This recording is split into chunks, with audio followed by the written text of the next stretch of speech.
RCB ವಿಜಯೋತ್ಸವದ ಸೂತಕವೇ ಮುಳುವಾಯ್ತಾ?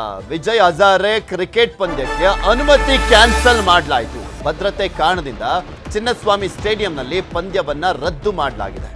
ಕಾಲ್ತುಳಿತದ ವೇಳೆ ಆದ ತಪ್ಪುಗಳನ್ನ ಸರಿಪಡಿಸಿಕೊಂಡಿಲ್ವಾ? ಅವ್ರು ಕೊಟ್ಟಿರುವಂತ ವರದಿಯನ್ನ ನೋಡ್ತಾ ಇದ್ರೆ ಇದು ಸರಿಯಾಗುತ್ತಾ ಇಲ್ವಾ ಅನ್ನುವಂತ ಅನುಮಾನಗಳು ಕಾಡ್ತವೆ. ರಾಜ್ಯ ಸರ್ಕಾರ ರಚಿಸಿದಂತ ಸಮಿತಿಯ ವರದಿಯಲ್ಲಿ ಏನಿದೆ ಹಾಗಾದ್ರೆ? ಪಂದ್ಯ ರದ್ದಾಗ್ತಾ ಇದ್ದಂತೆ ಸರ್ಕಾರ ಪೊಲೀಸ್ ಇಲಾಖೆ ಮೌನ ವಹಿಸಿದೆ. ಭದ್ರತೆ ಕೊಡ್ಲಿಕ್ಕೆ ಆಗದಷ್ಟು ವೀಕ್ ಆಯ್ತಾ ಗೃಹ ಇಲಾಖೆ ಅನ್ನುವಂಥ ಪ್ರಶ್ನೆನೂ ಕೂಡ ಇಲ್ಲಿ ಕಾಡ್ತಾ ಇರುವಂಥದ್ದು.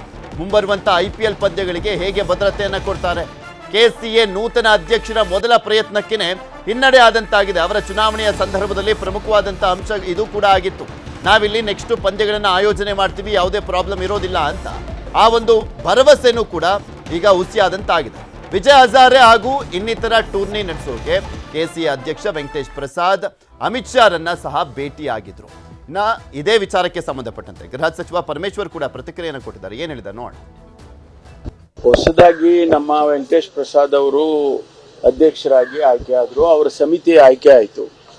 ಅದಾದ ಮೇಲೆ ಅವರು ಮುಖ್ಯಮಂತ್ರಿಗಳನ್ನು ಭೇಟಿ ಮಾಡಿದ್ರು, ಉಪಮುಖ್ಯಮಂತ್ರಿಗಳನ್ನು ಭೇಟಿ ಮಾಡಿದ್ರು. ನಮಗೆ ಅವಕಾಶ ಮಾಡಿಕೊಡಿ, ಚಿನ್ನಸ್ವಾಮಿ ಸ್ಟೇಡಿಯಂನಲ್ಲಿ ಮೊದಲಿನಂತೆ ಕ್ರೀಡೆಗಳನ್ನು ಪ್ರಾರಂಭ ಮಾಡಬೇಕು ಅಂತ. ಅದಕ್ಕೆ ಕ್ಯಾಬಿನೆಟಲ್ಲಿ ನನಗೆ ಗೃಹ ಸಚಿವರ ಮೇಲೆ ಜವಾಬ್ದಾರಿ ಹಾಕಿದ್ರು.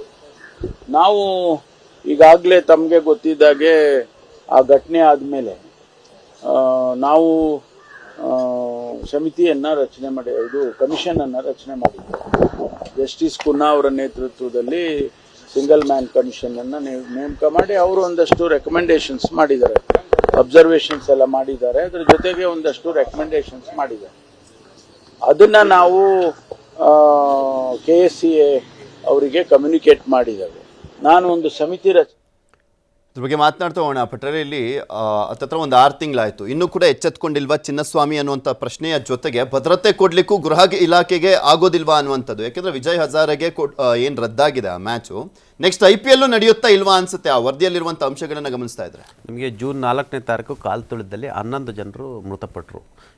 ಎಲ್ಲ ಮಧ್ಯಮರ್ಗ, ಸಣ್ಣವರು, ಎಲ್ಲರೂ ಸಾವೇ, ಜೀವನೇ.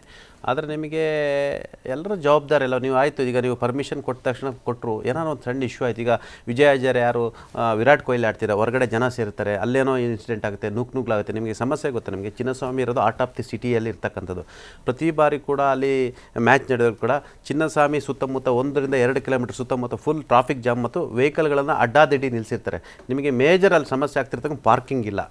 ಪಾರ್ಕಿಂಗ್ ಬೇಕಲ್ಲ, ಪಾರ್ಕಿಂಗ್ ಇದ್ದರೆ ತಾನು ಎಲ್ಲರೂ ಒಳಗಡೆ ಬರೋಕ್ಕೆ. ನಿಮಗೆ ಅದಾಯ್ತಾ? ಅದಾದ ತಕ್ಷಣ ನಿಮಗೆ ಪ್ರೇಕ್ಷಕರಿಗೆ ಯಾವ ಗ್ಯಾರಂಟಿ ಇದೆ? ಯಾಕೆ ದುಡ್ಡು ಇಸ್ಕೊಂಡಿರ್ತಾರೆ ಅವರು? ದುಡ್ಡು ಇಟ್ಕೊಂಡ್ಮೇಲೆ ಅವರಿಗೆ ಸೆಕ್ಯೂರಿಟಿ ಕೊಡಬೇಕಲ್ವಾ? ಅಲ್ಲಿ ನಿಮಗೆ ಚಿಕ್ಕ ಗೇಟ್ಗಳ ಕಾರಣಕ್ಕೆ ನುಗ್ಲಾಯಿತು. ಈಗ ಅವ್ರು ಹೇಳ್ತಿರೋದು ಎತ್ತರ ಮಾಡಿ, ಗೇಟ್ಗಳನ್ನ ಅಗಲ ಮಾಡಿ, ಮತ್ತು ಫೈರ್ನ ವ್ಯವಸ್ಥೆನ ಸರಿ ಮಾಡಿ, ಮತ್ತು ಪ್ರೇಕ್ಷಕರಿಗೆ ಭದ್ರತೆನ ಕೊಡಿ, ಮತ್ತು ಮೇಜರ್ ಆಗಿ ನಿಮಗೆ ಪಾರ್ಕಿಂಗ್ ವ್ಯವಸ್ಥೆನ ಸರಿ ಮಾಡಿ ಅಂತೇಳಿ ಮೈಕಲ್ ಡಿ ಕುನ್ನರ್ ವರದಿ ಕೊಟ್ಟಿರ್ತಕ್ಕಂಥ ಒಟ್ಟು 17 ಅಂಶಗಳನ್ನ ಗಮನಿಸಿ ಕೊಟ್ಟಿರ್ತಕ್ಕಂಥದ್ದು. ಹಾಗಾಗಿ 17 ಅಂಶಗಳನ್ನು KCA ಜವಾಬ್ದಾರಿ ಅಲ್ವಾ? ನಿಮಗೆ ನಾಳೆ ದಿನ ಸತ್ತೋದ್ರೆ ಯಾರು ಇರಲ್ಲ, KCA ಬರಲ್ಲ, ಯಾರೂ ಬರಲ್ಲ, ಸರ್ಕಾರ ಬರಲ್ಲ, ಅಧಿಕಾರಿಗಳು ಬರಲ್ಲ. ಸತ್ತೋರು ಅವ್ರ ಫ್ಯಾಮಿಲಿ ಬೀದಿಗೆ ಬೀಳುತ್ತೆ.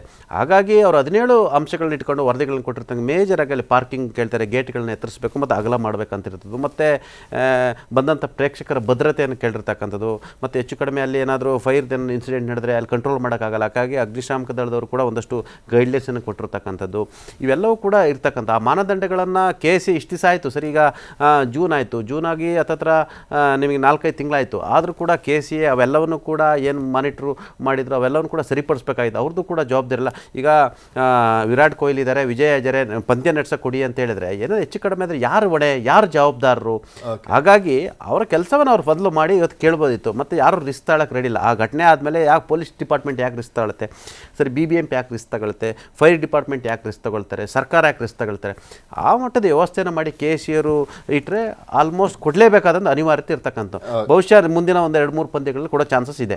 ಮಧು, ಇಲ್ಲಿ ಯುದ್ಧ ಕಾಲದಲ್ಲಿ ಶಸ್ತ್ರಾಭ್ಯಾಸ ಅನ್ನುವಂಥ ರೀತಿಯಲ್ಲಾಗಿದೆ. ಅಟ್ಲೀಸ್ಟ್ ಇದನ್ನ 1 ತಿಂಗಳು ಮುಂಚೆನೇ ಇವ್ರು ಏನಾದರೂ ಹಿಂಗೆ ಹೋಗಿ ಚೆಕ್ ಮಾಡ್ಕೊಂಬಂದು ಅಥವಾ KCA ಅವರು ರಿಕ್ವೆಸ್ಟ್ ಮಾಡ್ಕೊಂಡು ಏನೇನು ಮಾಡ್ಕೊಬೇಕು ಚೇಂಜಸ್ ಅನ್ನುವಂಥದ್ದು ಹೇಳಿದರೆ ಇಷ್ಟೊತ್ತಿಗೆ ಸ್ವಲ್ಪನಾದರೂ ಬದಲಾವಣೆ ಆಗ್ತಿತ್ತೇನೋ. ಈಗ ಕೊಟ್ಟಿರುವಂಥ ವರದಿ ನೋಡ್ತಾ ಇದ್ರೆ ಇದು ಯಾವಾಗ ಜಾರಿ ಆಗುತ್ತೋ ಏನೋ ಅನ್ನುವಂಥ ರೀತಿಯಲ್ಲಿ ಕಾಣಿಸುತ್ತೆ. ಇದು ಆಡಳಿತಾತ್ಮಕವಾಗಿ ರಾಜಕಾರಣವನ್ನು ಇಲ್ಲಿ ಅಲ್ಲಗಳೆಯುವಂತಲ್ಲ. ಯಾಕಂದ್ರೆ ರಾಜಕಾರಣ ಅನ್ನುವಂಥದ್ದು ಪಾಲಿಟಿಕ್ಸ್ ಎಲ್ಲ ಕಡೆ ಇರುತ್ತೆ, ಇಲ್ಲೂ ಕೂಡ ಇರಬಹುದೇನೋ ಅನ್ನೋ ರೀತಿ ಆ ಒಂದು ಆಪ್ಷನ್ ಅನ್ನು ರೂಲ್ಡ್ ಔಟ್ ಮಾಡೋ ರೀತಿ ಕಾಣಿಸ್ತಾ. ಈಗ ಹೊಸದಾಗಿ ವೆಂಕಟೇಶ್ ಪ್ರಸಾದ್ ಅವರ ಟೀಮ್ ಇಲ್ಲಿ ಆಯ್ಕೆ ಆದಮೇಲೆ ಅವರು ಕೊಟ್ಟಿದ್ದಂತಹ ಏನು ಅವರ ಪ್ರಣಾಳಿಕೆಯಲ್ಲಿದ್ದಂಥ ಪ್ರಮುಖ ಅಂಶವೇ ಇಲ್ಲಿ ನಾವು ಪಂದ್ಯಗಳನ್ನು ಮತ್ತೆ ಮರುಚಾಲನೆಯನ್ನು ಮಾಡಿಸ್ತೀವಿ ಅಂತ. ಸೊ ಆರಂಭಿಕ ಹಂತದಲ್ಲೇ ಅದು ಹಿನ್ನಡೆಯಾದಾಗ ಅದು ಪ್ರತಿಷ್ಠೆಗೆ ಪೆಟ್ಟು. ಈಗ ಸುದೀರ್ಘವಾಗಿ ಅಲ್ಲಿ ಆಡಳಿತವನ್ನು ನಡೆಸ್ಕೊಂಡು ಬಂದಿದ್ದಂತಹ ಏನು ಆಡಳಿತ ಮಂಡಳಿಯ ಪ್ರತಿಷ್ಠೆಗೆ ಹೇಗೆ ಪೆಟ್ಟು ಬಿದ್ದಿದೆಯಲ್ಲ ಈ ಸೋಲಿನ ಮೂಲಕ, ಇವರೊಂದು ಆಯ್ಕೆಯ ಮೂಲಕ, ಆ ಒಂದು ಲೆಕ್ಕಾಚಾರದಲ್ಲಿ ಇವರ ಪ್ರತಿಷ್ಠೆಗೂ ಕೂಡ ಪೆಟ್ಟು ಬಿದ್ದಂತೆ ಕಾಣುತ್ತೆ. ಸೊ ಅದರ ಸುತ್ತವೂ ಕೂಡ ರಾಜಕಾರಣಗಳು ಏನು ನಡೆಯುವಂಥ ಚಾನ್ಸಸ್ ಇರುತ್ತೆ, ನಡೆದಿರಲೂಬಹುದು. ಅದರ ಆಚೆಗೆ ನೀವು ಹೇಳಿದಂತೆ ಅವರು ವರದಿಯನ್ನು ಯಾವ ಆಧಾರದಲ್ಲಿ ಕೊಟ್ಟಿದ್ದಾರೆ? ಈಗ 69ರಲ್ಲಿ 70ರಲ್ಲಿ ಶುರುವಾಗಿರುವಂಥ ಸ್ಟೇಡಿಯಂ, ಅದಾದಮೇಲೆ ಎಷ್ಟು ಮ್ಯಾಚ್ಗಳಾಗಿದೆ, ಎಷ್ಟು ಐಕಾನಿಕ್ ಪ್ಲೇಯರ್ಸ್ ಬಂದಿದ್ದಾರೆ ಅಲ್ಲಿ, ಅಂತಹ ಒಂದು ಇವರು DNA ಎಂಟರ್ಟೈನ್ಮೆಂಟ್ ಇರ್ಬೋದು ಅಥವಾ RCB ಫ್ರಾಂಚೈಸಿ ಇರ್ಬೋದು, ಜೊತೆಗೆ ವ್ಯವಸ್ಥೆಯ ಒಂದು ಲೋಪ, ಸರ್ಕಾರದಿಂದ ಆದಂಥ ಒಂದು ಆತುರಗೇಡಿ ನಿರ್ಧಾರಗಳು ಇವೆಲ್ಲವೂ ಕೂಡ ಆಗಿರೋದ್ರಿಂದ ಅದು ಕ್ಯುಮ್ಯುಲೇಟಿವ್ ಆಗಿರುವಂಥ ಫೇಲ್ಯೂರ್, ಅದು ಆಸ್ ಎ ಸಿಸ್ಟಮ್ ಫೇಲ್ಯೂರು. ಈಗ KCA ಇಂಡಿಪೆಂಡೆಂಟ್ ಆಗಿ ಮಾಡಿರುವಂಥ ಆಯೋಜನೆಗಳಲ್ಲಿ ಪಂದ್ಯದ ಆಯೋಜನೆಗಳಿರ್ಬೋದು, ವ್ಯವಸ್ಥೆಯಲ್ಲಿ ಏನಾದರೂ ಲೋಪದೋಷಗಳು ಈ ಹಿಂದೆ ಐತಿಹಾಸಿಕವಾಗಿ ಆಗಿದ್ದಿದ್ರೆ ಅದನ್ನು ಒಂದು ಮಾನದಂಡವಾಗಿ ಇಟ್ಕೊಂಡು ಕ್ರೈಟೀರಿಯಾದಲ್ಲಿ ಕ್ಯಾನ್ಸಲ್ ಮಾಡಿದಿದ್ರೆ ಬೇರೆ. ಈಗ ಇವರು ಸರ್ಕಾರಕ್ಕಿರುವಂಥ ಆತಂಕ, ಯಾಕಂದರೆ ಇಡೀ ದೇಶವ್ಯಾಪಿ ಅತಿ ದೊಡ್ಡ ಆಘಾತ ಆದಂಥ ವಿಚಾರ, ಇಲ್ಲಾದಂಥ ದುರಂತ, ರಾಜಕೀಯವಾಗಿ ಜನರಿಗೆ, ಅಭಿಮಾನಿಗಳಿಗೆ, ಕ್ರಿಕೆಟರ್ಸ್ಗೆ, ಬೇರೆ ಬೇರೆ ಸೆಲೆಬ್ರಿಟಿಗಳು ಎಲ್ಲರೂ ಕೂಡ ದಿಗ್ಭ್ರಾಂತರ ಆದರು. ಈ ಹಿನ್ನೆಲೆಯಲ್ಲಿ ಚಾನ್ಸ್ ತಗೊಳ್ಳೋಕ್ಕೆ ರೆಡಿ ಇಲ್ಲ. ಈಗ ಅವತ್ತಾದರೆ ಇಷ್ಟೆಲ್ಲ ಮೆರವಣಿಗೆ ಪ್ಲಾನ್ ಇತ್ತು, ಅಲ್ಲಿ ಜನ ಜಾಸ್ತಿ ಇದ್ರು, ಅದಾದ್ಮೇಲೆ ಇಲ್ಲೂ ಕೂಡ ಮಲ್ಟಿಪಲ್ ಲೊಕೇಶನ್ಸಲ್ಲಿ ಭದ್ರತೆಯನ್ನು ಕೊಡಬೇಕಾಗಿತ್ತು. ಪಾರ್ಕಿಂಗ್ ಏನು ಇವತ್ತಲ್ಲ ಸಮಸ್ಯೆ ಆಗಿರೋದು, ದುರಂತದ ಮುಂಚೆಯೂ ಕೂಡ ಏನು ಪೀಕ್ ಅವರ್ಸಲ್ಲಿ ಮ್ಯಾಚ್ಗಳಾಗಿದೆ. ಸೊ ಆ ಸಂದರ್ಭದಲ್ಲೂ ಕೂಡ IPL ಮ್ಯಾಚ್ಗಳನ್ನು ಮ್ಯಾನೇಜ್ ಮಾಡಲಾಗಿದೆ. ಸೊ ಪ್ರಾಬ್ಲಮ್ ಇರುವಂಥದ್ದು ಸರ್ಕಾರ ಚಾನ್ಸ್ ತಗೊಳ್ಳೋಕ್ಕೆ ರೆಡಿ ಇಲ್ಲ, ಇಲಾಖೆ, ಪೊಲೀಸ್ ಇಲಾಖೆಯ ಕಡೆಯಿಂದ. ಆ ಹಿನ್ನೆಲೆ ಅವ್ರು ಕೈ ಚೆಲ್ಕೊಂಡಿದ್ದಾರೆ.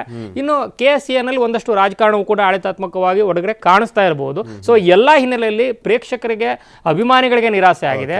ರೋಕೋ ನೋಡಬೇಕಿಲ್ಲ ಅಂತ ಅನ್ಕೊಂಡಿದ್ರು, ನಿರಾಸೆ ಆಗಿದೆ, ಎಲ್ಲೋ ಬೇರೆ ಕಡೆ ಹೋಗಬೇಕು. ಮತ್ತು ಒಂದು ಐಕಾನಿಕ್ ಏನು ಸ್ಟೇಚರ್ನ ಇಟ್ಕೊಂಡಿದ್ದಂಥ ಸ್ಟೇಡಿಯಂಗೂ ಕೂಡ ಒಂದು ರೀತಿ ಅವಮಾನ ಮಾಡದಂತೆ ಕಾಣಿಸ್ತಾ ಇದೆ. ಮುಂದಕ್ಕಾದ್ರೂ ಇದನ್ನ ಫಿಕ್ಸ್ ಮಾಡ್ತಾರೆ, ನೋಡಬೇಕು. ಅಲ್ಲ, ಪಾರ್ಕಿಂಗ್ ವ್ಯವಸ್ಥೆ ಇಲ್ಲ ಅಂದ್ರೆ ಅದನ್ನ ಪಾರ್ಕಿಂಗ್ ವ್ಯವಸ್ಥೆ ಮಾಡಬೇಕು ಅಂದ್ರೆ ಇನ್ನೊಂದು ಸ್ಟೇಡಿಯಂ ಕಟ್ಟಲೇಬೇಕಾಗುತ್ತೆ, ಸಾಧ್ಯನೇ ಇಲ್ಲ. ಇದು ಬರೀ ಚಿನ್ನಸ್ವಾಮಿ ಅಂತಲ್ಲ, ಬೆಂಗಳೂರಿನ ಆರ್ಟ್ ಆಫ್ ದ ಏನು ಸಿಟಿಯಲ್ಲಿರೋ ಯಾವುದೇ ಜಾಗಗಳಲ್ಲೂ ಕೂಡ ಯಾವ ಇವೆಂಟ್ ಮಾಡಂಗಿಲ್ಲ ಆ ಲೆಕ್ಕಾಚಾರ ಆದ್ರೆ. ಫ್ಯೂಚರ್ ಮಾಡಲೇಬೇಕಾಗುತ್ತೆ. ಈಗ ಅದೇ ಸೂರ್ಯ ಸಿಟಿಲಿ ಮಾಡ್ತೀವಿ ಅಂತ ಹೇಳ್ತಾರೆ, ಮತ್ತೆ ಯಾಕಂದ್ರೆ ಸಾವಿರಾರು ಜನ ಸೇರ್ತಾರೆ, 30-40 ಸಾವಿರ ಜನ ಸೇರ್ತಾರೆ, ಎಲ್ಲಿ ವ್ಯವಸ್ಥೆ ಮಾಡುವಂಥದ್ದು? ಸೂರ್ಯ ಸಿಟಿಲಿ ದಟ್ಟವಾಗಿ ಕಾಣಿಸ್ತಾ ಇರುವಂತದ್ದು ಇಲ್ಲಿ KCA ಒಳಗಿನ ಆಡಳಿತಾತ್ಮಕ ರಾಜಕಾರಣದ ನೆರಳು ಕೂಡ ನನಗೆ ಮೇಲ್ನೋಟಕ್ಕೆ ಅನಿಸ್ತಾ ಇದೆ.